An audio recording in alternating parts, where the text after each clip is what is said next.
Hey there, Al. Hey, how you going? What are you doing dressed like that? I'm got my protective gear on here and I'm manually removing stink beetles from the lime tree. I just got shot in the face by the horrible... Show me what you're doing. You're just crushing them. I'm just crushing them and I dropping can them. smell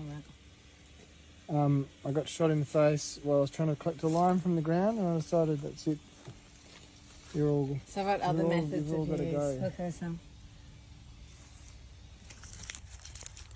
I tried to...